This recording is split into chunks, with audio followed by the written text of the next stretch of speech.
Imagine a scroll, lost to time, hidden beneath the ruins of an ancient city. This was no ordinary parchment. It carried the words of Pontius Pilate, the Roman governor who presided over the trial of Jesus Christ. This was his account, his defense, and perhaps his greatest fear, committed to ink. Could this letter contain the truth Rome tried to erase? Long ago, whispers of this letter spread across the empire. Early Christian scholars like Justin Martyr and Tertullian referenced it, claiming it was sent directly to Emperor Tiberius in Rome. It detailed everything Pilate had seen, the miracles, the trial, the crucifixion, and what followed. What makes this document so unsettling is not just what it recorded, but the fact that it seemingly disappeared.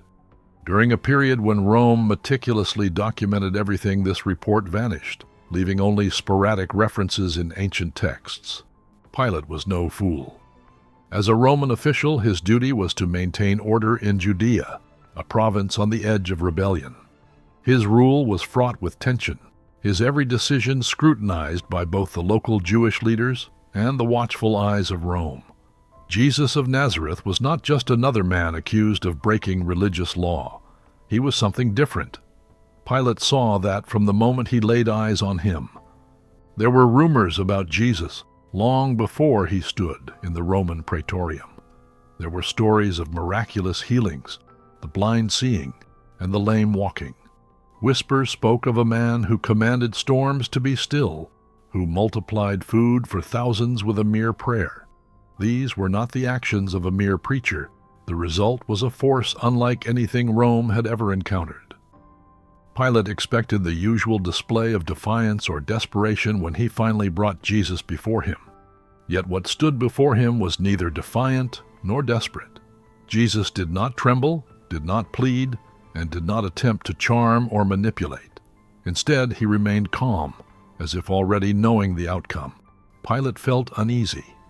This individual was not a criminal. This individual was not a zealot, hungry for war. This was something else entirely. He questioned him, trying to find the reason for the accusations. The Jewish leaders claimed he had called himself the Son of God. This statement alone should have meant nothing to a Roman governor. There were many so-called prophets, many who claimed divine status. Yet he hesitated. His instincts told him that Jesus was no mere pretender. From that moment, Pilate wanted to set him free. He saw no crime, no rebellion in this man. But the pressure was immense. The religious leaders stirred the crowd into a frenzy, demanding crucifixion. A governor's worst fear was insurrection. If he refused, if Jesus' growing following turned against him, Rome would see it as weakness. His position, his life, would be at risk. The weight of empire forced his hand. The ruling sentenced Jesus to death, a decision that would haunt Pilate forever. After the crucifixion, Jesus' body was placed in a sealed tomb, guarded under Roman watch. The guards reported the body's disappearance 3 days later. His followers claimed he had risen, rolling away the stone. Pilate was at a loss. A Roman seal is broken. An executed man is missing. Soldiers were unable to explain what had happened. If the story was true, then he had not simply condemned an innocent man. He had executed someone far greater than he could have ever imagined. This person was not a political threat. This was something beyond the realm of human understanding. He wrote everything down. He recorded his encounters, his thoughts, and the fear that gripped him after that day. The diary was his only way to defend himself before Emperor Tiberius, who would undoubtedly hear of these events. He needed to explain that he had no choice, that this execution was forced upon him, that he had tried to stop it.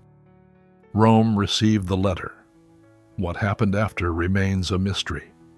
According to some ancient sources, Pilate's words deeply moved Tiberius, prompting him to consider adding Jesus to the Roman pantheon of gods. Others suggest that Rome buried the letter, erasing all traces of it to prevent unrest. Centuries later, something even stranger occurred. In the year 311 AD, Emperor Maximinus, an enemy of Christianity, ordered the creation of a false version of Pilate's report. Rome designed this counterfeit to discredit Jesus and reshape the narrative into something under its control. The existence of this forgery suggests one thing, that the original document held too much truth, a truth that had to be hidden. Early Christian writers such as Justin Martyr, 138 AD, and Tertullian, late 2nd century AD, referenced this letter, claiming that Tiberius was so disturbed by its contents that he even considered recognizing Jesus as divine. Yet no official copy of this letter exists in any Roman archives today. Documents of far less significance from the same period remain preserved, stored in ancient libraries or uncovered through archaeological discoveries. Remember to join our community by subscribing to this channel. Why were later Roman rulers, such as Emperor Maximinus in 311 AD, so determined to fabricate a false version of Pilate's report, one designed to discredit Christianity? This deliberate cover-up points to a truth that was too dangerous for Rome to acknowledge. Pontius Pilate was not merely a regional administrator, he was a man tasked with keeping Judea under control, a province seething with tension, revolts, and religious fanaticism. Appointed in 26 AD by Emperor Tiberius, Pilate governed Judea with a firm, often ruthless hand. His primary duty was to maintain stability and ensure that Roman law was upheld, despite constant clashes with the Jewish population. By 30 to 33 AD, Jerusalem had become a pressure cooker of unrest. The Jewish religious elite, particularly the Sanhedrin, sought to eliminate Jesus, viewing him as a threat to their authority. His growing number of followers, his defiance of certain religious traditions, and his open rebukes of the Pharisees made him a danger to the establishment. He had encountered religious disputes before. He had grown accustomed to rebels rising against Rome, men who took up arms and called for revolution. Jesus, however, presented a unique challenge. He did not command an army. He did not demand rebellion. Instead, he spoke of a kingdom that was not of this world. His influence was not in war, but in words. When the Jewish leaders brought Jesus before Pilate, accusing him of claiming to be king of the Jews, the governor saw through their manipulation. There was no crime, no insurrection, no rebellion. Later, historical accounts described him as unsettled. Here stood a man unlike any other prisoner. He showed no signs of fear. He made no plea for mercy. There was neither anger nor resistance. He hesitated. His instincts told him something was wrong. His wife, Claudia Procula, had even sent him a message, warning him to have nothing to do with Jesus because of a troubling dream she had about him. Yet the political reality left him no escape. If he refused to condemn Jesus, he risked an uprising. If word reached Rome that he had allowed a man accused of calling himself a king to go free, his career, and possibly his life, would be over. The Roman guards stationed to prevent the theft of the body reported an unexplainable event. A violent earthquake shook the tomb, causing the massive stone sealing the entrance to roll away. Soldiers, hardened warriors, spoke of an angelic presence so terrifying that they collapsed in fear. The Jewish leaders, desperate to control the narrative, bribed the soldiers to claim that Jesus' followers had stolen the body. But the movement did not die down. It grew. Jesus' followers claimed he had risen from the dead, appearing to hundreds of people before ascending into heaven. He wrote directly to Emperor Tiberius, detailing everything. He explained his reluctance to execute Jesus. He described the events following the crucifixion. He documented the disappearance of the body, the strange reports from his guards, and the growing belief that Jesus had returned from the dead. Historians believe this letter was seen by Tiberius himself. The emperor did not dismiss it. In fact, some sources claim that Tiberius was so disturbed by Pilate's account that he attempted to introduce Jesus into the Roman pantheon of gods. The Roman Senate, however, rejected the proposal, fearing the implications of recognizing a man recently executed as divine. By the 4th century AD, Christianity had spread across the Roman Empire despite years of persecution. The letter, or at least knowledge of it, still lingered. In 311 AD, Emperor Maximinus issued a fake version of Pilate's report, attempting to rewrite history and discredit Jesus.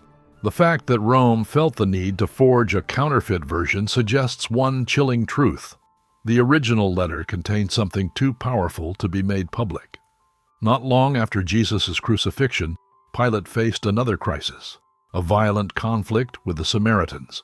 A large group of Samaritans had gathered at Mount Gerizim, believing they would find sacred relics hidden by Moses. He, suspecting that their arrival was the beginning of an uprising, sent his soldiers to attack them. Many Samaritans were slaughtered. This act of brutality was too much, even for Roman officials. The governor of Syria, Lucius Vitellius, ordered Pilate to return to Rome and explain himself to Emperor Tiberius. Pilate was officially removed from his position. But by the time he reached Rome, Tiberius was dead. The new emperor Caligula now held power. This is where Pilate's fate becomes uncertain. One of the oldest stories about Pilate's end comes from early Christian and Roman sources. Some claim that he committed suicide either out of shame or as a punishment from the emperor. One account from Eusebius, a 4th century historian, states that he was banished to a remote region of Gaul, modern-day France, where he eventually ended his own life. This version suggests that the guilt of sentencing Jesus to death haunted him until he could no longer live with himself. Another version suggests that Caligula ordered Pilate to take his own life, seeing him as an embarrassment to the empire. Since he had been removed for excessive violence, it's possible that the unstable and unpredictable Caligula no longer trusted him. Another possibility is that Emperor Caligula ordered Pilate's execution rather than his own suicide.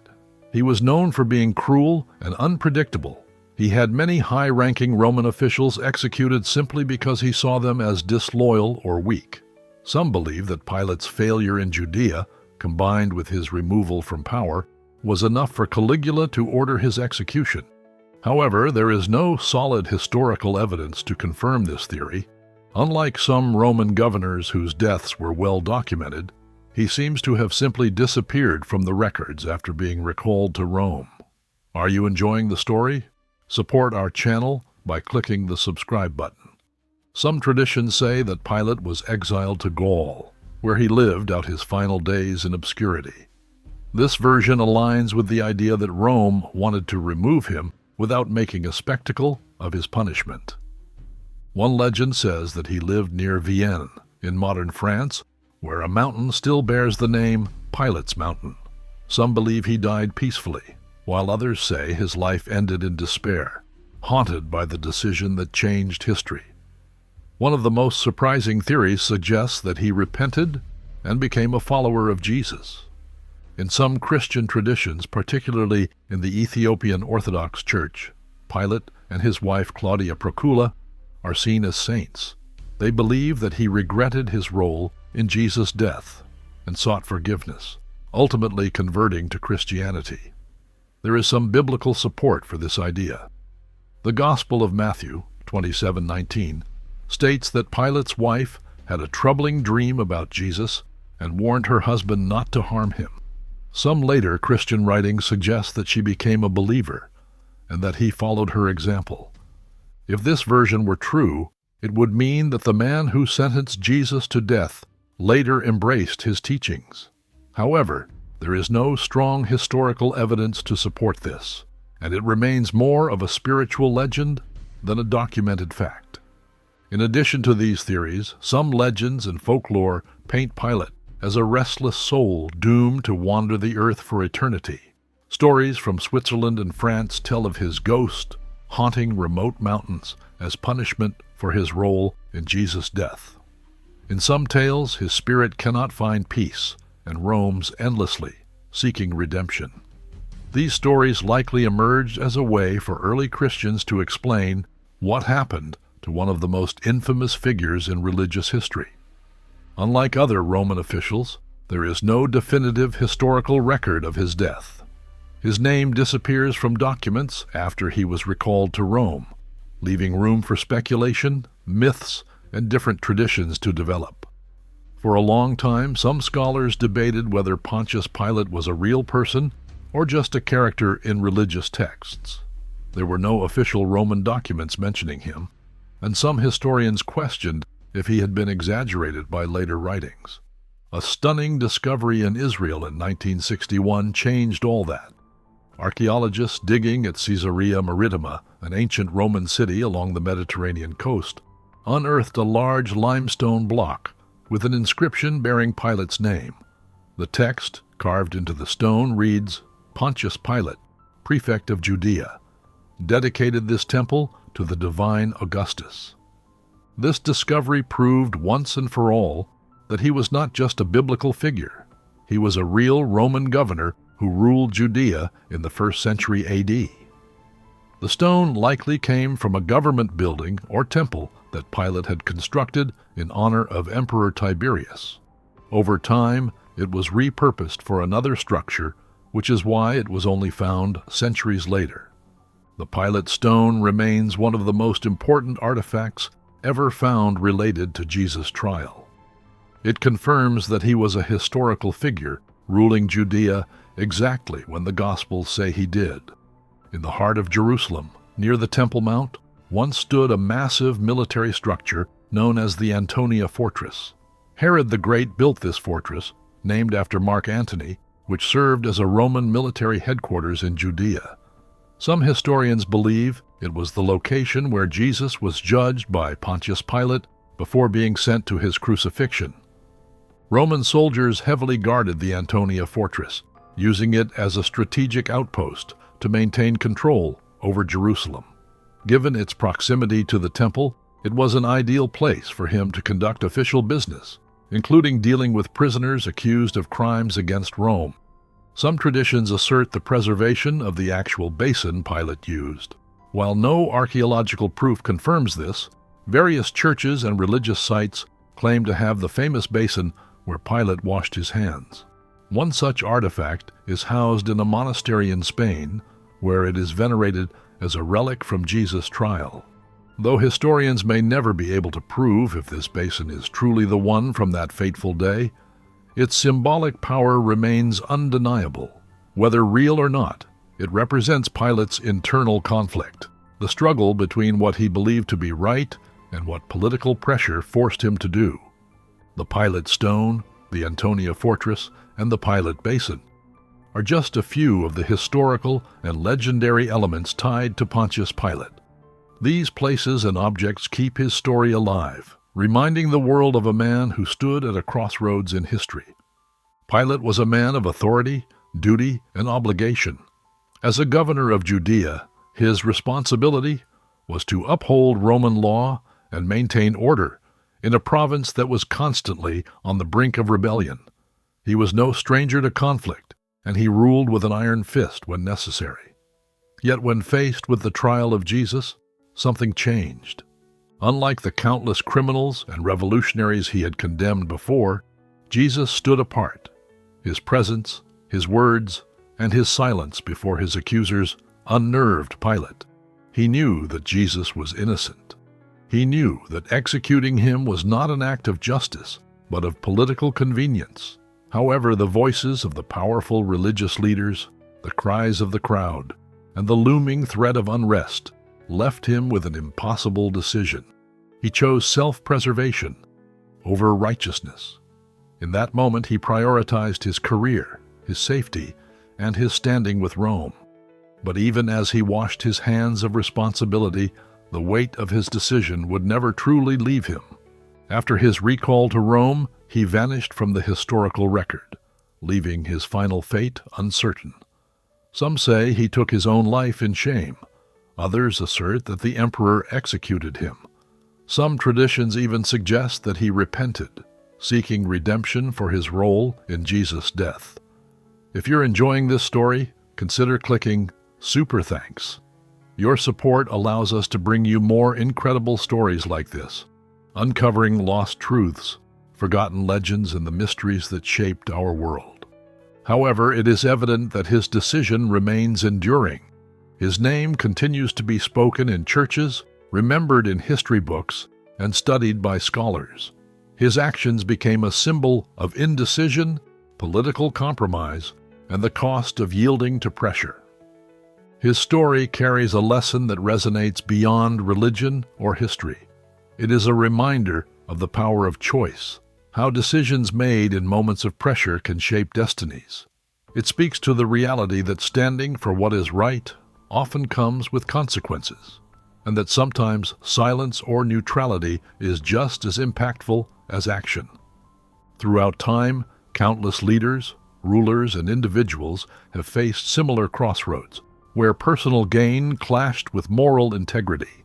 Pilate's decision is not just a historical event, it is a reflection of human nature. Pilate's story is a warning and a lesson. It shows that every choice carries weight, that every moment of hesitation has consequences, and that history remembers those who stood for what was right just as much as those who failed to do so. Whether seen as a villain, a victim of circumstance, or a tragic figure, he remains one of the most fascinating and complex individuals of the ancient world. His legacy is one that reminds us all of the power of a single decision, and how sometimes that decision can change everything. Thanks for watching. Join our community by subscribing to this channel. Until the next video.